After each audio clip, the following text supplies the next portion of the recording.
in this economy, terus tiba-tiba klien berkurang, terus pendapatan berkurang. Kayak how can we survive?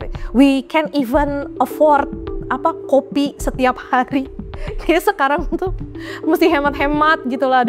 Kalau misalnya pemerintah bilang efisiensi dana, jadi kita kurang efisiensi apa lagi gitu loh.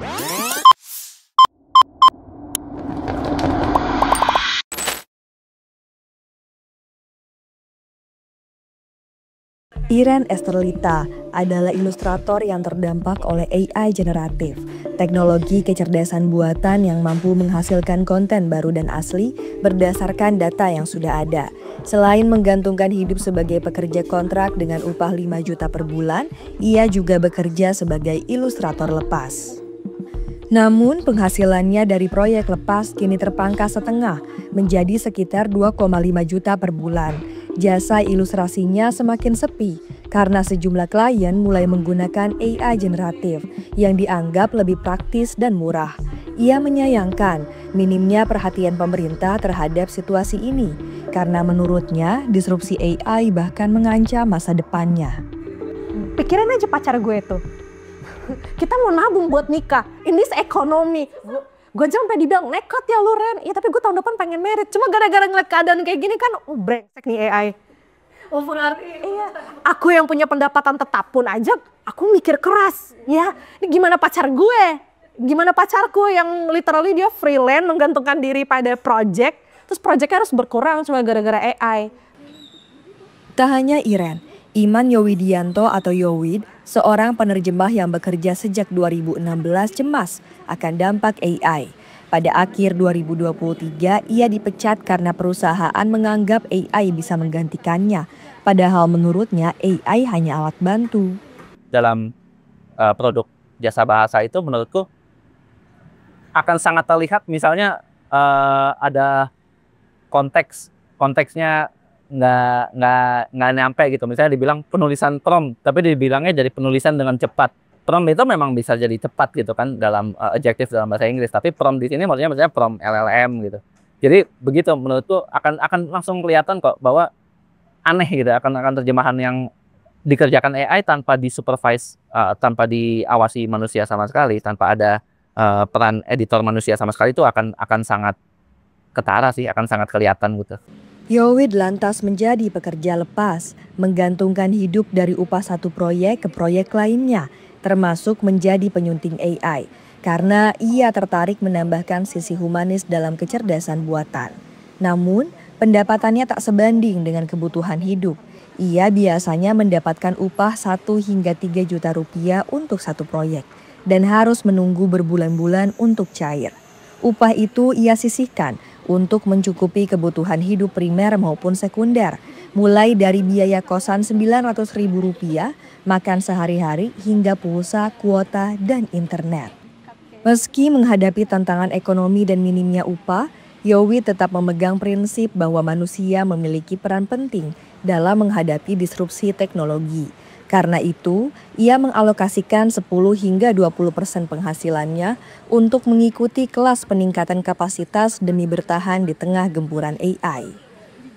Yang akan tidak relevan, seseorang yang menurutku pekerja yang akan menjadi redundant gitu, yang akan menjadi tidak relevan adalah mereka yang menyerah dan menggantungkan sepenuhnya keputusan pada AI sih, menerima mentah-mentah. Jadi selama masih ada unsur editing, selama masih ada unsur curation gitu ya, selama masih ada unsur pengawasan terhadap apapun yang dilontarkan oleh AI itu tetap kritis, menurutku masih ada harapan gitu.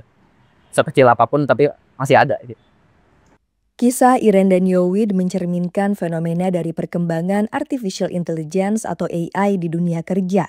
Dalam 1 dekade terakhir, AI mengalami lompatan besar, terutama kemunculan AI generatif seperti ChatGPT yang tidak hanya sebagai alat bantu, namun mampu menghasilkan teks, gambar, suara, hingga video hanya dengan perintah atau prompt sederhana dari pengguna. Berdasarkan riset Universitas Multimedia Nusantara dan Sindikasi, pekerja media dan kreatif sering menggunakan teknologi AI untuk mendukung pekerjaan sehari-hari.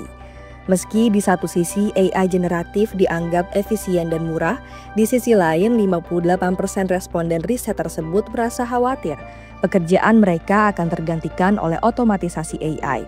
Bahkan, skala penolakan mencapai 3,79 dari 1 hingga 5. Alasannya, mereka khawatir AI akan disalahgunakan secara tidak etis. Hayao Miyazaki, sutradara legendaris studio Ghibli, pernah menyampaikan kekhawatiran serupa. Karyanya digunakan oleh OpenAI untuk melatih ChatGPT tanpa izin. Ia menyatakan bahwa karya buatan mesin terasa tidak memiliki jiwa dan menyebutnya sebagai sesuatu yang menghina kehidupan itu sendiri. Laporan penilaian kesiapan AI Indonesia oleh Badan PBB UNESCO dan Komdigi menyebutkan masyarakat Indonesia kurang literasi AI. Selain itu, Indonesia juga perlu mengembangkan regulasi dan kelembagaan dalam menyambut era AI. Riset perbandingan hukum AI dari Universitas Paramadina pada tahun 2025 menyebut sejumlah negara sudah mengatur AI. Uni Eropa telah mengesahkan AI Act, sementara Amerika punya Blueprint for an AI Bill of Rights, dan Singapura menetapkan model AI Governance Framework. Riset itu juga menekankan Indonesia perlu aturan yang berpihak pada publik melalui 5 pilar penting: perlindungan data pribadi, transparansi algoritma, ruang untuk inovasi lokal, etika dan tanggung jawab sosial, serta pengawasan independen. Tanpa itu, AI beresiko jadi alat kekuasaan, bukan keadilan. Hingga kini, ketentuan AI masih terbatas pada himbauan soal etika penggunaan AI, merujuk Surat Edaran Menkominfo nomor 9 tahun 2023. Terbaru, Nezar Patria, Wakil Kementerian Komunikasi dan Digital atau Komdigi mengungkapkan, saat ini Komdigi sedang menyusun regulasi lebih komprehensif terkait pemanfaatan AI dan ditargetkan rampung paling lambat September 2025. Yang paling penting adalah kita tidak takut dengan teknologi yang sedang berkembang ini. Kita coba memanfaatkan AI ini ya untuk kepentingan kemanusiaan, gitu ya, paling utama saya kira. Dan bagaimana manusia gitu bisa menggunakan AI ini sebagai produk ya yang tidak menggeser ataupun mengancam eksistensi kemanusiaan. Sementara itu, Yasirli, Menteri Ketenagakerjaan, juga memperingatkan potensi AI yang memperlebar kesenjangan dan meninggalkan sebagian tenaga kerja. Teknologi akan menggantikan beberapa pekerjaan, iya. Benar, dan itu tidak bisa kita stop. Gitu ya.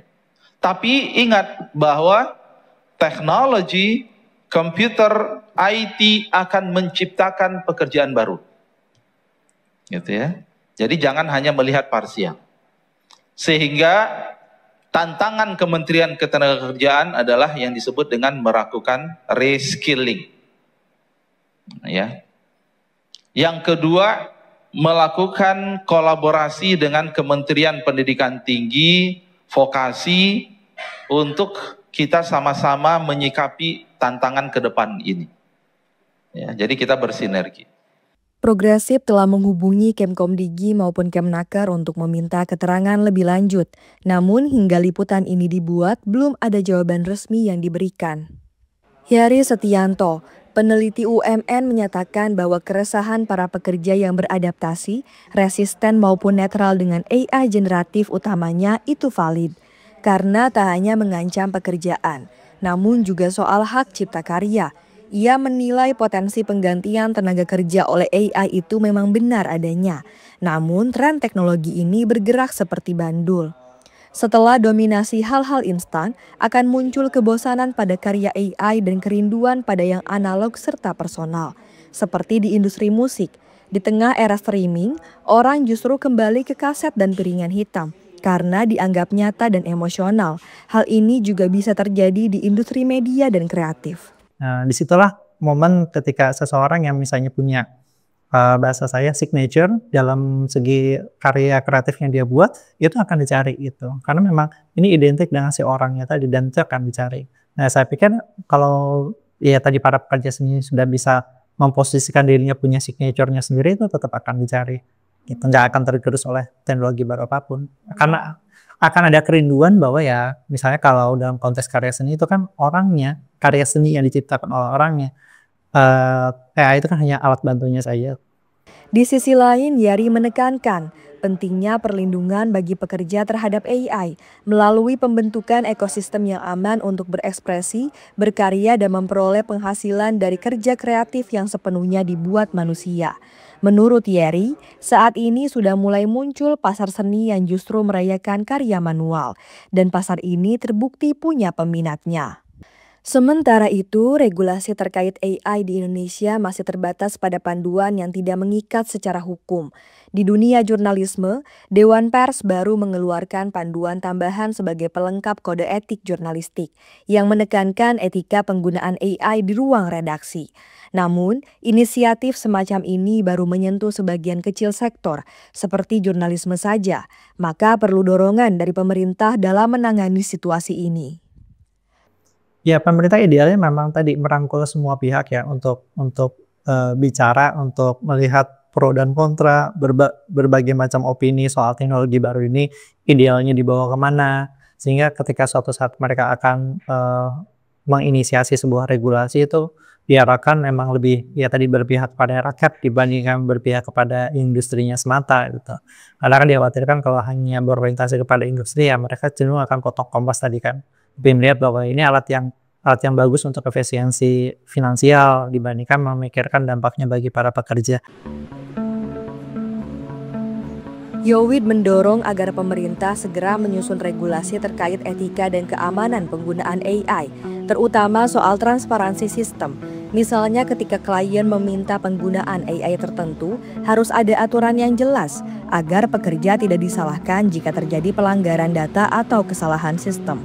Ia juga menyoroti pentingnya standar upah layak bagi pekerja bahasa seperti penerjemah dan juru bahasa, yang kini ikut terdampak otomatisasi.